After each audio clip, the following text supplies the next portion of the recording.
Chapter 5 The Elephant and the Human Mind. As I arrived at the place of magic, I was forced to land on the back of a dolphin. It seemed the earth had transformed into webs, wings, hoofs, paws, feet, fur, manes, trunks, and a variety of shapes and forms the likes of which I'd never witnessed. Instead of one baobab, there were now trees of every kind housing animals from around the planet. There you are, Eagle. I had to call in for reinforcements, or my branches were about to snap in half. It would seem that there are very few corners of the world where the human has not invaded us. Their lack of self-awareness and desire to survive at a level that is most obviously unsustainable is killing the rest of us.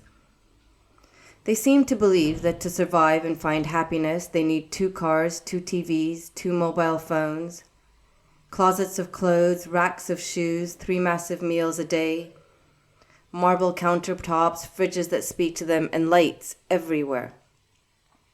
Something's got to go for them to have all that, and that something is us. The story we are telling here through our thoughts and in the vibrations of our words is spread across the planet. And as you can see for yourself, everybody wants to understand the human. The hope is that understanding may ensure their own survival. Dear Giraffe, do you mind if I perch on your head for a moment, such that I may address nature? I asked the giraffe standing closest to me. Not at all, Eagle. Stay as long as you want. I've missed this connection to different energies and how they serve to lift mine to a higher level, especially as all I feel is love around here.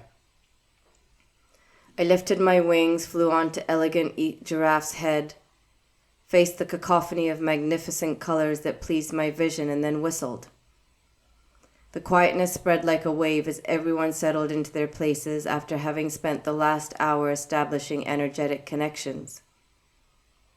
There was no jealousy, competition, insecurity, dislikes, or likes that plagued us as they did the human species.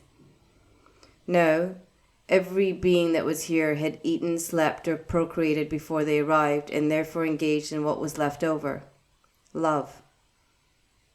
I would use telepathy, as that is how we spoke with each other when the human was absent. Namaste, beings. Thank you for coming to this place of magic. I ask that you remember that the human carries a soul that is connected with all of ours through the hub of the united consciousness, also known as God or the universe. Unlike us, the human mind sits in one of 5 states, and most often in the first 3. I explain this to you today so you can engage with humans from a place of kindness and understanding of just how deeply they are under the influence of their mind. The first state is Shipta, which means a state of agitation and complete distraction. It is the lowest state, and here the mind is overly active, restless, and wanders like a nomad from one place to another. It is famously known as the monkey mind, and it is where most humans live in their waking lives. The monkey mind is dominated by the Rajasic guna, which always seeks to be doing something: watching TV, on the phone, listening to music, on social media, working, exercising, and so forth.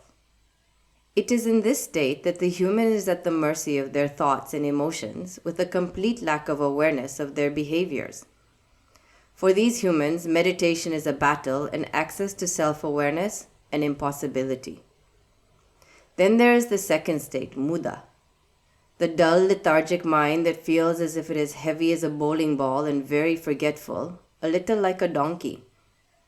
Here, the human is lazy, unproductive, and seeks to zone out as often as possible.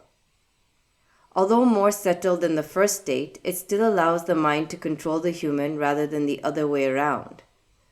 A vast number of humans also live in this state. The third is Vikshipta, which often disturbs humans attempting to meditate. I have heard this state called the butterfly mind. It is not as bad as the first state, because a butterfly can be cajoled for a moment to be stilled and focused. But even here, it is easily distracted by some attraction or aversion to something and then causes it to flutter away.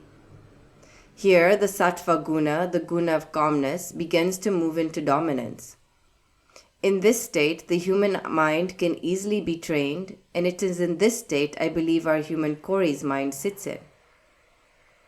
With time, we will all collectively move his mind to the state of vijara, or one-pointedness, where the state of meditation is possible and the practice of yoga begins. We like to think of this as the eagle mind, where the human will no longer be distracted by internal or external activities and will comfortably rest in awareness of the present moment rather than in the past or anticipated future. In this state, thoughts are uncolored and moved back to neutrality. The karmic bond of samskaras are loosened and the human can enter the last state, nirodha. Nirodha is where the movement of the mind field and all its inherent thoughts and emotions are ceased and quietened, where humans are able to disidentify with the mind and remain as pure consciousness.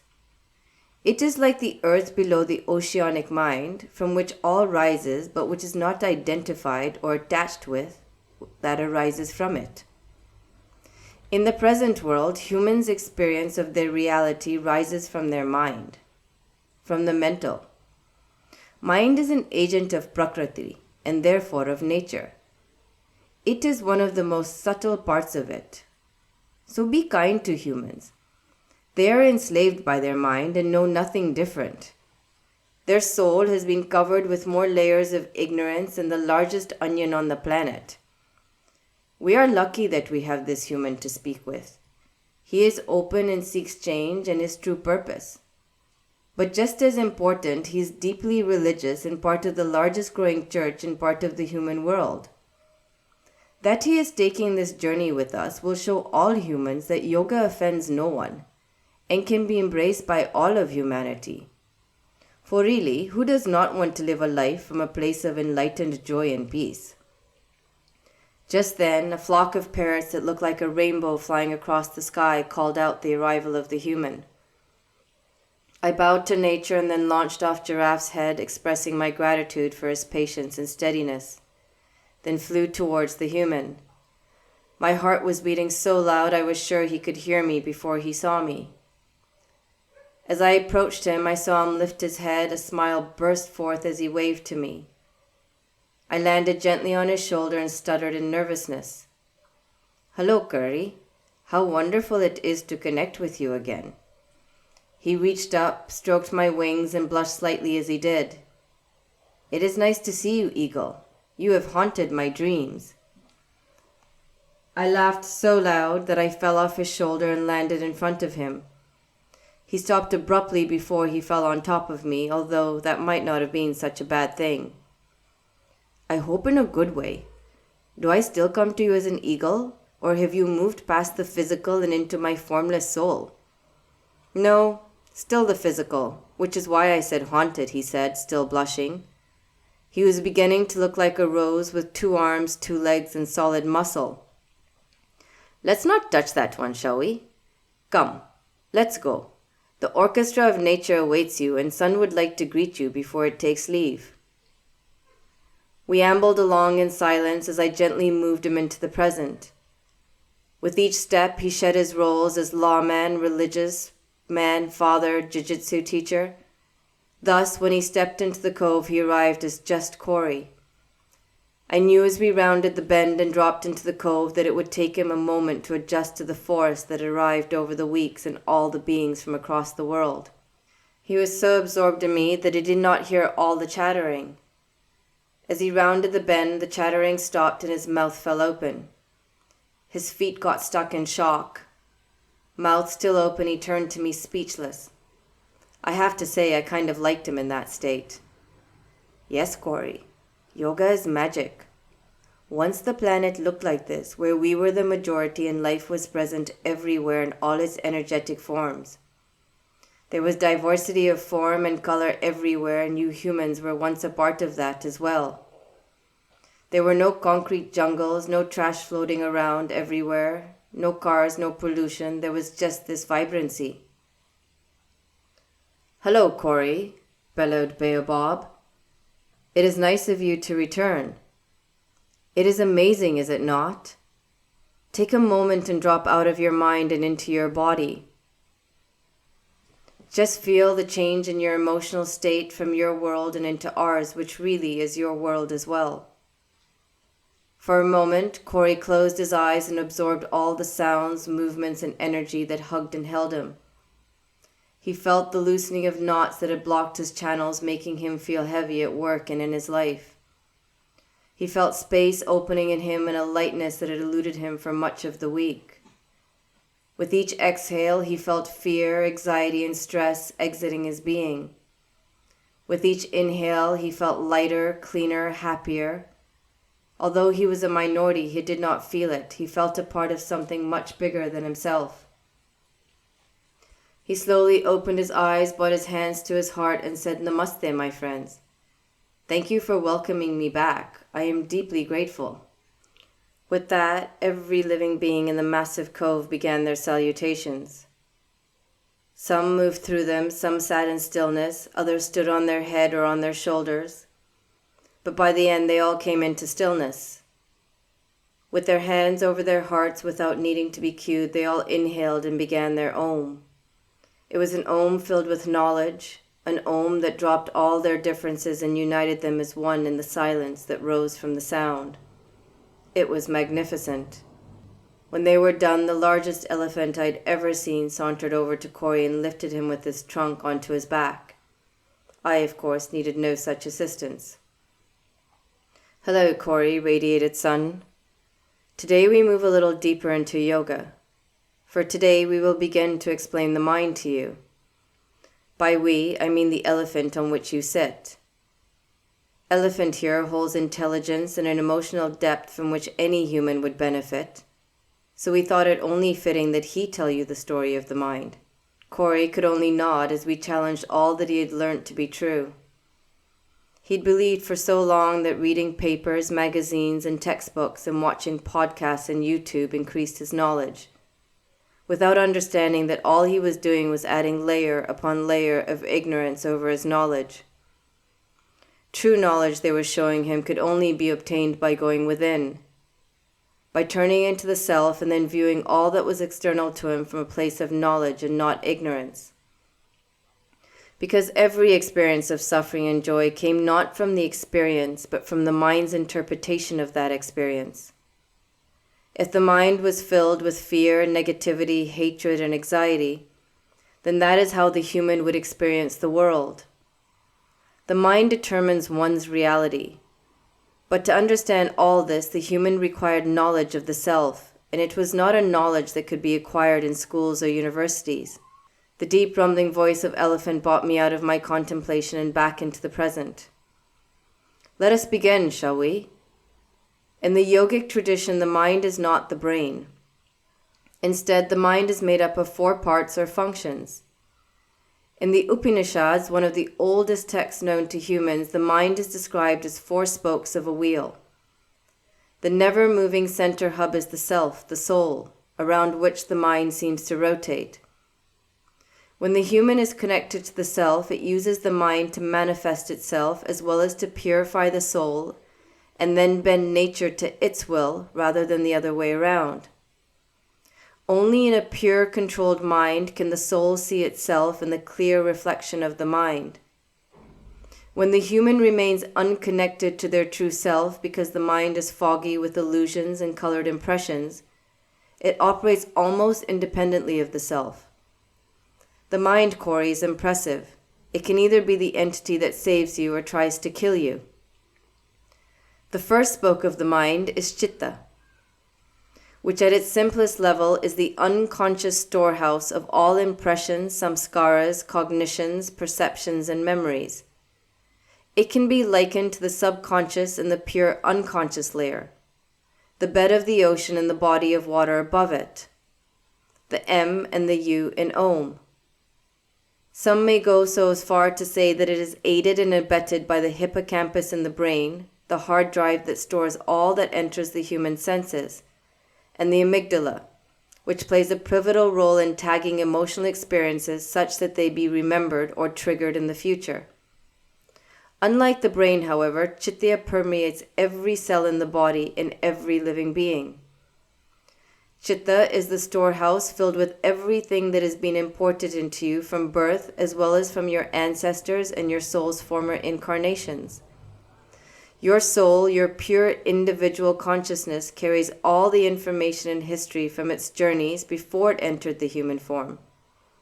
Upon entering the human form, it loses all memory of anything prior to its birth due to the sheer power and complexity of the form, which buries the soul. That, my friend, is a whole lot of impressions. Luckily, for most of you humans, these impressions rise slowly to the top and not all at once. If they were to rise all at once, you would go crazy, which I believe some of you have.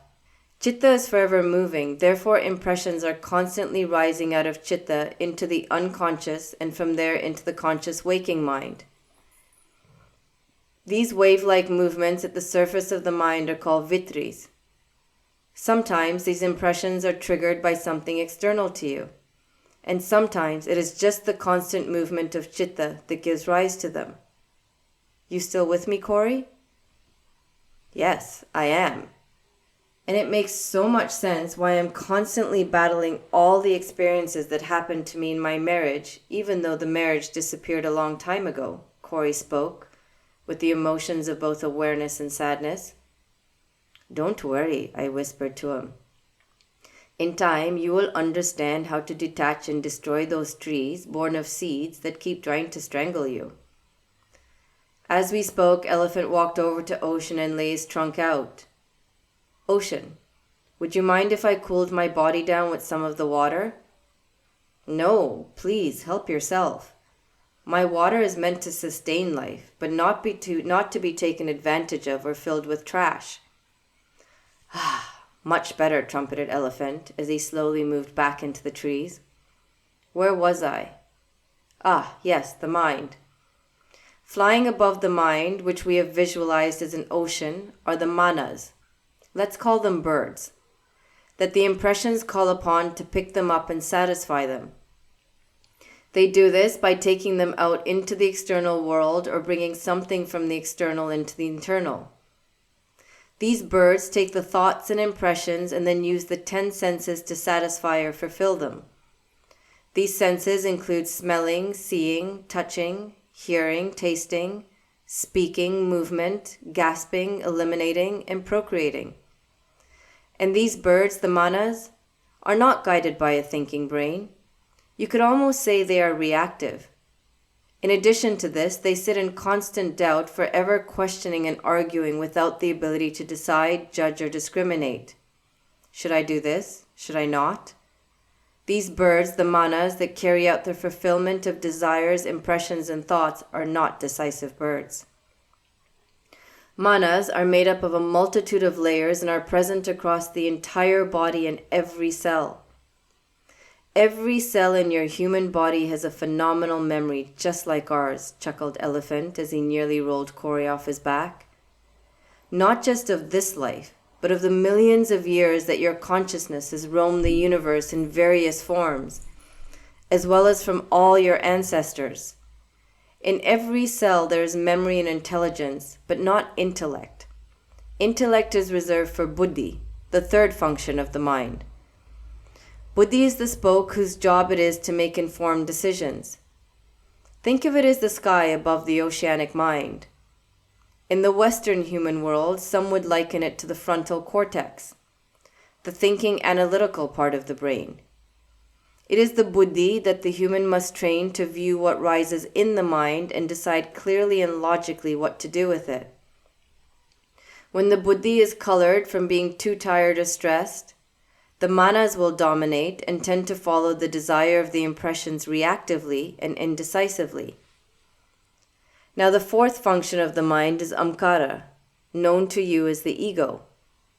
But to understand the role of the ego, there is something you must first understand, the coloring of impressions. Please note that when I use the word impressions, I include all the other words you are familiar with, thoughts, desires, memories, samskaras. In the ideal world, the yogic world, impressions are neutral, something to be observed that holds no power over your words, your behaviors, or your actions. In fact, what we seek to do in yoga is to take all the colorings you have given impressions and return them back to neutral. So what does it mean to color? Very simply, it is taking thoughts, impressions, and habits and then attaching an emotion to them. We will go deeper into this at our next meeting, but for now we must finish with the ego and send you back to your people. Mr. Elephant, mumbled Corey in the most authoritative voice he could muster while sitting on an elephant that could squash him like a peanut.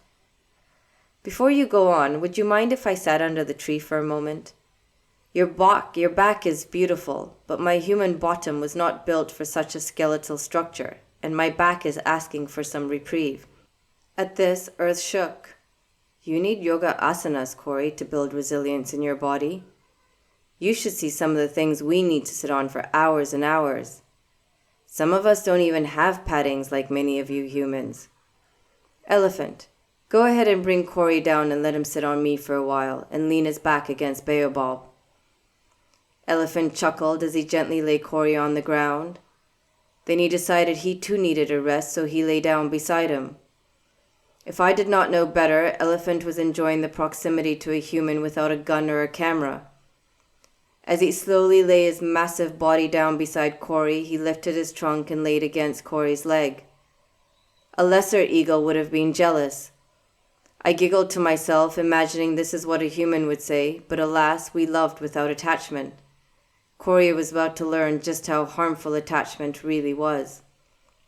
Now, where were we? Ah, yes, the ego. Think of it as the wind that blows over the oceanic mind and attaches itself to all the thoughts and impressions that are rising from the memory bank that extends from the depths of the ocean that is your mind.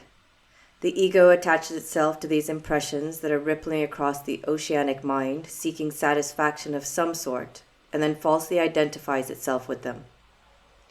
For example, as it stands alone, an impression may have been colored with an aversion of dislike. However, when the ego attaches to it, it attaches an I to it. So now you have those famous human sayings, I like, I dislike, or I want. It is the I, the ego, that calls out to the manas, which we have likened to birds, to satisfy or act on an impression that it, the ego, has attached to. In some cases, the ego takes an impression that is neutral, and by attaching to it, takes ownership of it. It then colors the impression by attaching a past experience to it. The goal of the ego is not to create ownership of that which is not to be owned, but to provide humans with the tool to make sense of events by making them personal, and to help organize the self around the event. Many of the impressions that arise in the human are habits. When they rise, if the buddhi is colored by unawareness and ignorance, then the manas will manifest the habit through action. For example, you get up in the morning and the ripple that rises to the top is the thought of drinking a coffee or smoking a cigarette. If the buddhi is tired or has already moved into the future or the past and therefore is not present to observe this thought rising, the ego will call on the birds to pick up the thought. They will then engage in the proper senses, leading you to partake in your morning habit of having a coffee or a smoke without you even really being conscious of it. It is in this manner that we create habits so deeply grooved into the mind that they become samskaras, like the groove in a record. The record is the mind, and the grooves are the habits and thoughts that have been grooved into the mind through repetitive actions. Attach the ego to the groove, and you soon start to identify yourself with your habits and your thoughts.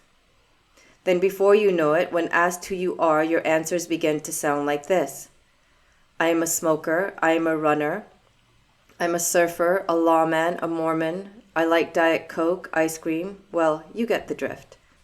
Now, if you are present and your buddhi is functioning clearly, then you will ask yourself if you really need that coffee or smoke. You will be aware of what the habit is doing to you and will make a concerted effort to break a negative habit. One that is controlling you and limiting your life by keeping you living in the same roundabout cycle of life dictated by your habits. Then one day, the role, activity, or item that you have attached your ego to with the use of the word I or my disappears, leaves, or is lost. What happens then? Well, you humans become lost and spiral into a place of not knowing who you are anymore. The false identification with the ego to all the colored impressions and data stored in the chitta, the ocean that is your mind, creates great suffering in you humans because you believe yourself to be your thoughts and emotions. This is a slippery slope, my human friends. To attach to anything besides your pure consciousness, your soul, is to open the door to suffering, because aside from your soul, everything, and I mean everything, is impermanent. Your body, your thoughts, your relationship, your jobs, your roles will all change at some point, leaving you, the human, in a constant state of flux, riding a roller coaster of emotions. I personally believe the Achilles heel of humans is the false belief in the permanence of all that is impermanent, and then attaching your sense of self to that impermanence. And you do this because of your complete lack of knowledge of what the I really is. In its true form, it is your pure consciousness, the soul that sits below the ocean of your mind.